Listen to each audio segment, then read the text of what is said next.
So we are approaching wedding season now, which means that every single time that I go on social media, I remind myself just how crazy the wedding industry gets every single year. So like I said in my last video, being a bridezilla is not a new or novel concept, but the difference between brides in today's day and age versus the past is that all the brides have this added thing that I like to call influencer brain worm. Now with the rise of social media and the prospects to be able to go viral and be an influencer for your wedding, being a Vogue bride because your wedding was so amazing on TikTok, now everyone is an influencer that's in their Emily in Paris era, okay? And therefore justify crazy behavior and even crazier spending. Here is a wedding planner showing a typical budget that she works with for 175 guests, you guys.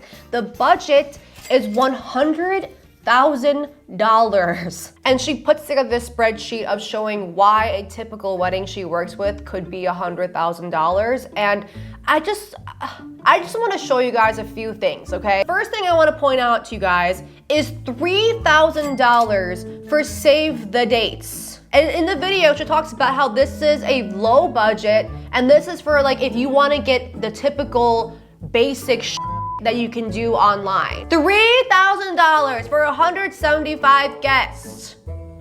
Literally how? Am I getting a Siberian foot job when I open the card? Is it gonna come with an autograph from Judy Hopps? Guys, I paid $500 for 150 guests for save the dates and thank you cards. I am racking my brain on how this could be $3,000. Guys, we're literally gonna spend $3,000 on a card that's gonna be hung up right next to the dentist Christmas card and the Chinese restaurant menu. The bulk of the expenses are going to catering and venue for $63,000, which is also insane. That is $360 per person. To keep in perspective, I spent $14,000 on food, venue, alcohol, like little decor, cake, everything. And I believe the average is like $150 to $200 per person. And that would include like the food, the venue, and like alcohol. And bitch, you already know that most of that money is not gonna go towards like having better food or better alcohol, but having just like a fancier venue or something. Guys, look, we know that when we roll up into this wedding, we're gonna be eating crusty chicken marsala that just tastes like it was cooked by a straight white man, okay? But at least it'll be in a fancy venue. Hopefully. I am dying to know how these wedding venues genuinely like sell these to these brides. It's always something fake and stupid like, oh, it's an industrial warehouse that has no AC, but actually Al Capone contracted syphilis back there that eventually killed him. And for that historical fact, it'll be an extra $20,000. Another big ticket item on here is $3,500 for Sunday brunch. I think we're just making shit up now because I feel like I've never heard of this until now. And I'm assuming this is like just for the bridal party and close family members. How the is it $3,500? It has to be one of those like Millennial burger joints that like it's $25 for a handheld, AKA a dry chicken sandwich.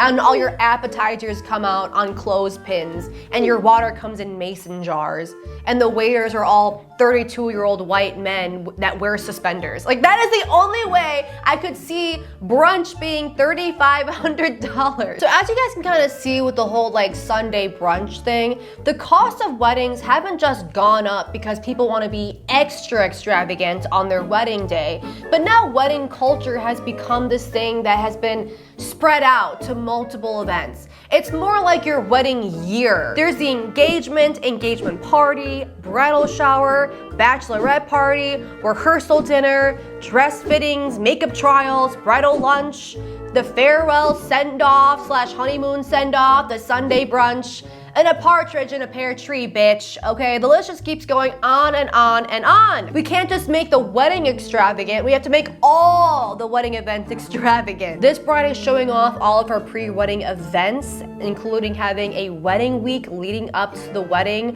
where she has a bunch of brunches, tea parties, pool parties, private chef parties, etc. This next bride is an influencer that was featured in Vogue magazine. She's literally a Vogue bride, you guys. And in this video, she's talking about how she had 6 dresses just for the wedding that spanned 3 days. Every single one of the dresses were designer, of course, and we're not even gonna talk about the dresses for all the pre-wedding stuff. This was just for the wedding, bitch. Now, I know a lot of people are gonna be like, well, Missy, these are rich people. These are influencers. These are celebrities.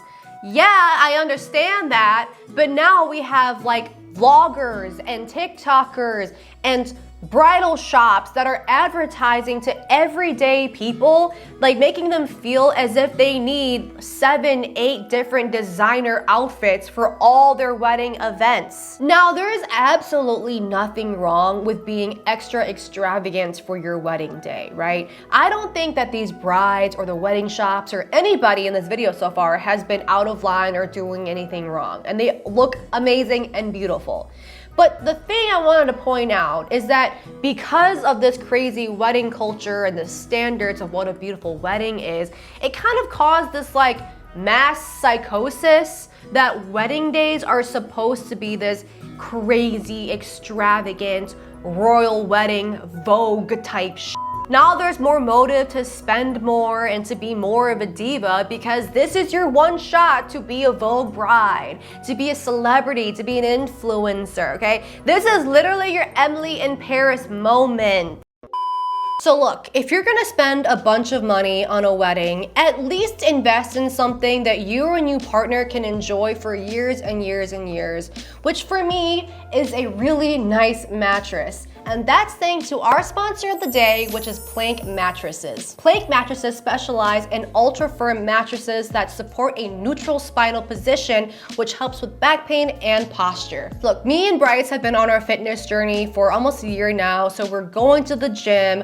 I have so much pressure on my back because I'm carrying around this fat booty constantly, and so my back hurts. Literally all the time. And me and Bryce were sleeping on this mattress we've had since college that would literally sink in like this every night. And so when we set out to get a new mattress, we wanted to make sure that it was super durable so we can have it for years and years and years, and that it was comfortable and plushy yet firm. And that's why we went with the Plank Firm mattress in the queen size. We've been using our Plank mattress for a couple months now, and let me tell you, I love a good firm mattress, okay? And I'm not talking about the Asian grandparents' wooden mattress. I'm talking a firm yet plushy mattress. I wanted something that was durable, something that, you know, we could toss and turn in, jump on like you see in this clip here and not disrupt the other person. I also really like a firm mattress because I want it to contour my body for comfort, but not to the point where I'm like sinking into the mattress, you know? Now I know it could be a little intimidating to buy a mattress over the internet, but Plank has a 120-night sleep trial and a limited lifetime warranty. So if it's not for you, if it's too firm, if you want to try a different model, no problem. All of Plank's mattresses are assembled in the factory in Arizona, so all shipping in the US is free, and it comes nicely rolled up in a package, and it's super easy to install. It took me like 15 minutes to do it by myself. So if you're in the market for an extra firm mattress, go ahead and check out Plank Mattresses down below or scan the QR code right now. Thank you so much, Plank, for sponsoring this video, and let's get back to the content. Now I kind of want to show you guys kind of like the impact that all of this influencer brainworm psychosis has had on like modern day brides. In my video last year, we talked about the bridal PR trend, where essentially these brides would like email companies asking for free stuff in return for exposure for their weddings, feeling like they were influencers that were entitled to free merch and getting mad when they weren't getting them because they're a bride and somehow that makes you an influencer now. Sadly, this trend has continued, and I just see more and more entitled brides that genuinely think that they are Emily in Paris right now. Here is an email that a bride sent to a bunch of photographers, okay? Good morning. My client is a well-known social media influencer who is planning to be married at the blank on 10th April 2021. In the lead up to her wedding, beginning this summer, she would like a documentary-styled wedding, an hour long, and photos taken at bridal fittings which could be shared with her followers. On the day of the wedding, she would like a video documenting the whole day. Must be 1 hour in length, and a package that includes approximately 1,000 photos. In exchange, she is willing to extensively promote your business to followers on Instagram and Facebook. Combined amount 55,000 followers, including story shoutouts, and will offer a discount of at least 25% on your packages. Just so you are aware, we have approached 4 other similar businesses in your area, so a fast response will be beneficial to your business. Oh my God. Has this ever worked for her before? Because genuinely, like being in this industry for like 4 or 5 years at this point, bitch, I don't even think that one tea that makes you poop, I don't even think that they would be willing to work with her with that attitude, okay? Not even the MLM boss babe bitches are willing to give her free essential oils with that attitude, okay? Guys, I try to calculate how much of work she's asking for free, and I'm thinking it's like between 15 to 20K minimum. I mean, 1,000 photos is, I don't even know, honestly, it's probably more than that. Like more like 30, 40K of work. I just wanna let you guys know because I feel like there's a lot of misconceptions in the influencer space, okay? But for something like Instagram or Facebook or short form in general, right? A good rule of thumb or standard is like $1 every 100 followers. And your metrics and stuff like that will dictate like, you know, plus or minus from that point on, okay? So at most, she could get like $500 worth of free stuff for a shout out or something like that on social media. And this bitch is literally asking for like $30,000 of work. I mean, genuinely, like what did she think they were gonna say and do when they read this email? Like, did she think they were gonna be like iCarly when David Archuleta was on there or something? Bitch, you're not David Archuleta in 2008. This is my impression of what I think she thought they were gonna say once they opened this email. 55,000 followers? Wait, is this the girl that got 200,000 views lip syncing to This Is Halloween in 2021? I have to cover her wedding. Oh my God, guys, I'm gonna cover her wedding. I'm literally embarrassed. I'm embarrassed for her. Here's another bride asking people on Facebook to essentially give her a free wedding for exposure. We are blessed that David's godmother has invited us to have her wedding at her estate in Maine. I'll share some photos later, but it's gorgeous and it's a historical landmark, which means my wedding is going to be historic. Because we are having an out-of-the-state wedding, which means we will be traveling and staying in hotels, and also because our honeymoon is in Dubai, 1 month, I'm asking for y'all's help with some of the wedding stuff. If anyone has experience as a professional photographer, not a hobby, but getting paid as a job, please contact me or David. This could be considered your gift to us. We would need you to pay for travel to Maine and everything, but I think once you saw where the wedding is, you'd be begging us for the opportunity. If anyone knows a good caterer in Maine or willing to travel to Maine who will work for exposure, I'm going to be starting an Instagram soon. Starting. No followers yet, but she will be starting an Instagram. Any dress designers out there? I want that one-of-a-kind dress. You need to be professional and talented. I want to feel like a princess. I will post your info and all of the pictures on here on my Instagram. We also need all the usual stuff: flowers, seating, music. Orchestra, no DJ. This will be classy. Look, for all my Gen Z girlies out there that have anxiety to ask like employees for extra ketchup or something, please know that there are people out there that are literally asking their own guests for a free wedding in exchange for 0 exposure. Once you see where the venue is, you'd be begging us for the opportunity. I can already tell this place is getting pressed because of the historic place. Bitch, nobody gives a about your godmother's place in Maine. Like, I'm sorry, no one cares. Do you know how many millennials get married in historic places? Especially in the East Coast, every building is a historic building. You know what else is a historic building? The frat house down the street where Chad threw up last night and there's stains on the walls. The immigrant-run vape store where they're constantly blowing fatty O's inside there, that's also a historical building, okay? No one gives a The fact that she's leveraging this place being a historic place that's going to get press in exchange for people doing thousands of dollars of work for her for free is insane to me. Like, I would literally be surprised if she was even posted next to the 4th grade Finding Nemo play in the local newspaper. So like I said earlier in this video, there's like this normalization for brides to have these crazy amounts of pre-wedding events and expensive destination weddings, and then expecting people to kind of just bend the knee and do whatever they want them to do. For example, this girl literally got kicked out of the bridal party because she couldn't afford to go to the bachelorette party where they were expected to pay for bottle service and a fancy dinner.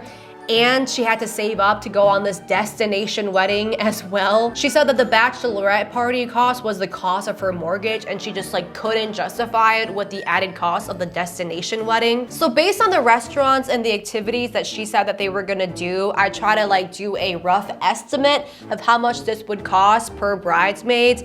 And it's about $500 to $1,000 per person just for the bachelorette party, which is kind of a lot of money. I just wonder, like, do these brides think that their bridesmaid just magically find money the second that they get engaged, and now everyone just magically has money to spend on them and their wedding? Like, all of a sudden you get engaged and now Sarah's feet pics just blow up on the metaverse and now she's a millionaire that could spend thousands of dollars on your wedding. Jessica's cat stickers that she's been selling on Etsy for 5 years just magically does numbers this year, and she can also afford bottle service and a fancy place in Miami. I mean, like, I don't know where this logic comes from. And this kind of mentality kind of bleeds into like the whole controversial destination wedding concept. This bride made this TikTok talking about how she was really astonished and mad that a few of her really good friends were not able to afford to go to her destination wedding, and she felt really betrayed. I just got my first no,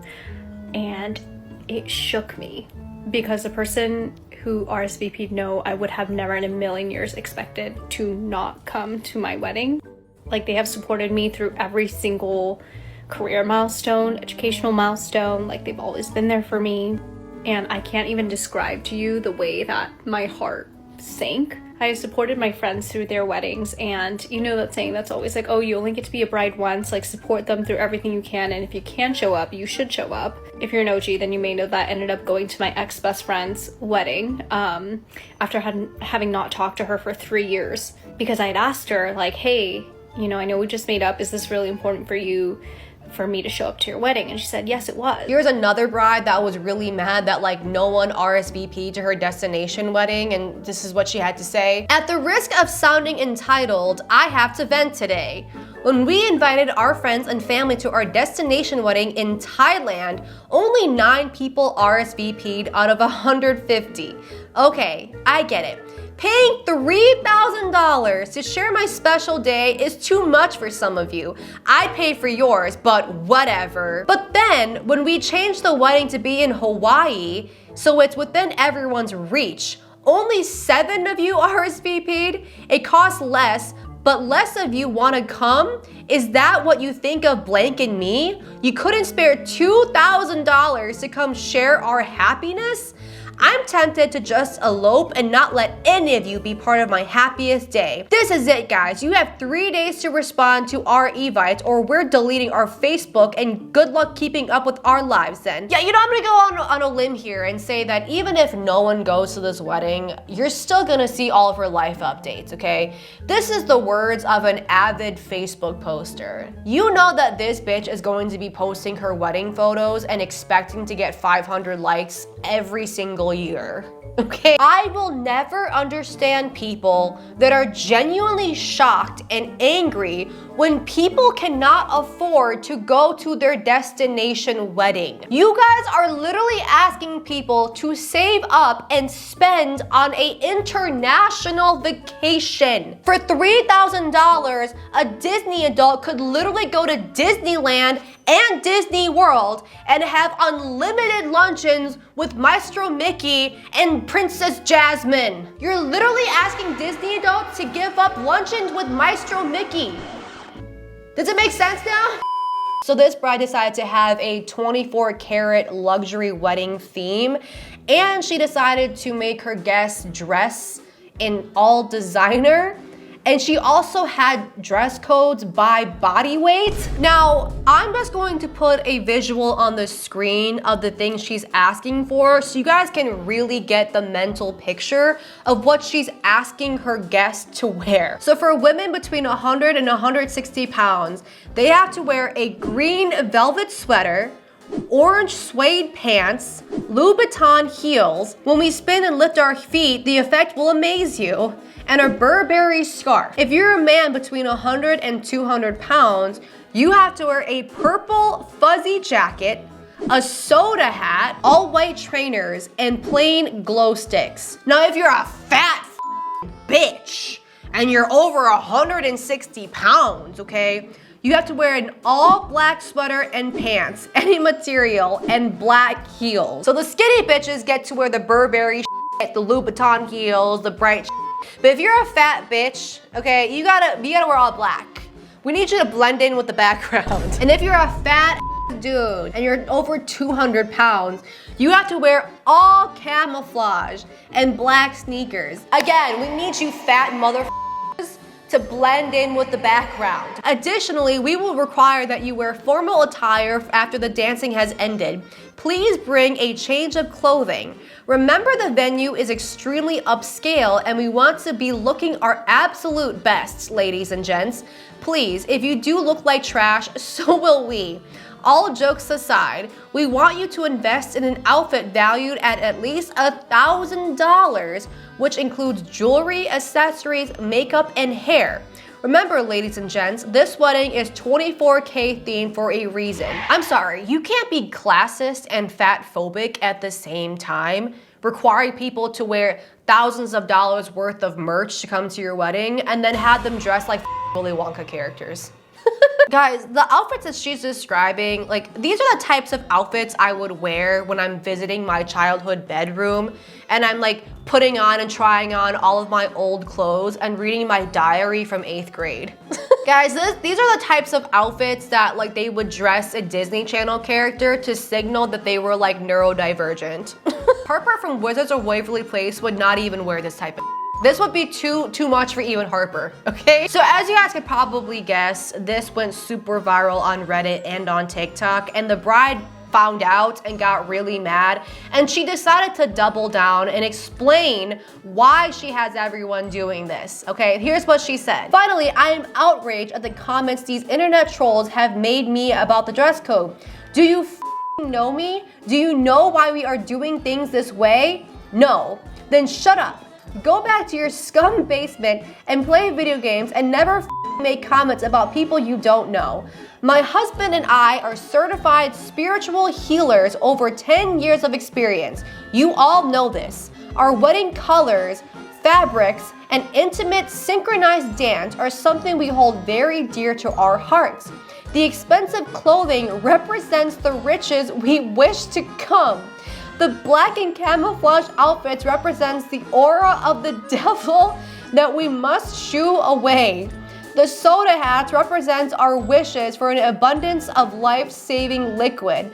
You get the picture. Would you show up at an Indian person's wedding and make fun of their culture and tradition? If not, don't judge ours. Okay, wait. Okay, I just connected the dots in my head. So the skinny people that wear the colorful, expensive clothing, they represent the riches to come that they want to manifest. But the fat people wearing the black and the camouflage, they represent the devil that you want to shoo away. Guys, I can't. What does giving people an expensive, crazy dress code by weight, how does that play into manifesting more money? Are the spirits in the room gonna see all the 100-pound bitches wearing their shaggy, expensive fits and then decide to send the bride $1 million? Like, how the does this work?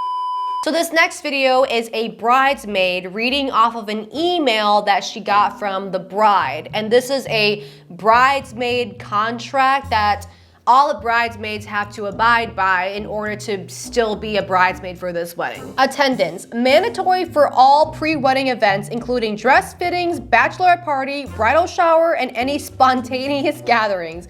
Miss one, you're out. Again, this feeling of I'm entitled for everyone to drop everything for spontaneous gatherings, which God only knows what that could mean. Weight management. Must fit into the dress. No alterations allowed. Diet accordingly. No weight gain or loss that would require dress alterations. Guys, we're not having any fat bitches in this wedding. I need everyone that sees these photos on Facebook to think that we're either in an MLM or that we're in a cult. I need everyone to be the same size. I need all of us to look like we would be casted as villains in a CW show. Okay? So lose the weight. Groom proximity. No flirting, jokes, or standing too close to the groom. Do not stand within 3 feet of the groom at any time. No exceptions. Financial commitment. You're expected to contribute a minimum of $2,000 on attire, events, travel, and gifts. Emotional support. Must be available 24/7 for emotional support, wedding talk, and last-minute task. No complaints. Fitness regimen. Mandatory participation in a fitness routine with the bride 3 times a week for 8 weeks prior. Travel readiness. Be ready to travel at a moment's notice for any wedding-related activity at your own expense. Groom interaction. No private conversations with the groom. Keep interactions public, brief, and strictly about the wedding. I mean, wow, is that all? I was thinking that she was gonna ask them for the blood of a virgin and the foreskin of all their firstborns. Guys, nobody talks to the groom. Do you guys know how long it took me to infiltrate this man's mind and gaslight him to thinking that I am not a 7 years. Yeah, and you bitches are not gonna ruin it for me by being polite to him and asking him about the weather. Nope. Imagine what the groom must be like when he's not around her. I already know that when he's around her, he's like a little book nerd that loves literature and wears a sweater vest. And the second that she leaves the room, he turns into your immigrant uncle. Bro, he's twerking on the walls, he's hitting on a bunch of bitches, he's getting crunked on Four Loko, okay? He's doing everything. If there's one post that I think really sums up the effects of the influencer brainworms, okay? I feel like it's this post, okay? Hey girls, I have something I need to run by y'all. So Mater didn't have cancer when I invited her to be my bridesmaid, but now I'm having second thoughts about her being in the wedding. Like, she mentioned the other day that her hair has started to fall out a bit, and I noticed that it was looking thinner than normal. I just can't envision having all you beautiful ladies up there with me looking fabulous and then Mater with no hair. I just feel like it'll distract from me and blank. And I just feel it won't fit in with the look I'm going for. Do you think I could ask her to wear a wig, or should I just tell her I don't think she should be a bridesmaid anymore? Help. Yeah, you know, I don't know. Maybe your friend that has cancer, maybe she's busy thinking about, I don't know, surviving, fighting cancer, living the rest of her life. You know, I feel like this bride is an example of someone who was clearly not bullied enough in life. You know? I feel like she would have benefited from like having a really mean nickname in high school, like Needle Tits or something, and having a couple times where she had to sit and eat lunch in the bathroom instead of the cafeteria, you know? Guys, I was that girl in high school where all the popular guys would like jokingly ask me out to homecoming, and then they would all stand in a circle and like laugh about it because I was so ugly. Okay, I was so ugly in high school that like the girls didn't even bully me. I was like such a little threat to them. I swear to God, that is the reason why I'm so funny today. Okay, it builds character. What does she mean by her friend having cancer doesn't align with the vision she had for her wedding. Oh no, Mater not having hair is gonna completely clash with the mason jars we're having for our centerpieces. My whole farmhouse chic, modern luxury wedding is gonna be completely because my bridesmaid has cancer. Bitch, what the are you talking about? I understand wanting to look your best for your wedding day and wanting your bridesmaids and groomsmen to look presentable and blah, blah, blah, blah, blah. But genuinely, who gives a about your bridesmaid having cancer? Aesthetically. Do you think that when you hang up your wedding photos next to the live, laugh, love sign in your house, that all your guests are gonna see it and be like, wow, all these girls look like they could be in a CW show, but one of them has cancer, so actually they look like Minnesota wine moms. Yup, she ruined it for everyone. What is the mentality here? Overall, I am a huge supporter of people having the wedding that they want to have. Destination wedding, dry wedding, farmhouse chic wedding, old money wedding, whatever it is, you should have the wedding that you want. However, okay, your guests and your bridal party are entitled to feel the way that they're going to feel about your wedding. No one cares that you're a bride or that it's your wedding day, that this is your dream. No one gives a shit. So you can have whatever wedding you want, but don't be surprised when people are not like excited to spend $5,000 on a destination wedding. Please don't sour your relationships with your family and friends over one day, okay? Please, I'm begging you. And with that said, thank you guys so much for watching this video. Please like, share, and subscribe. Let me know your wedding stories in the comment section down below, and I will see you in my next video. Bye!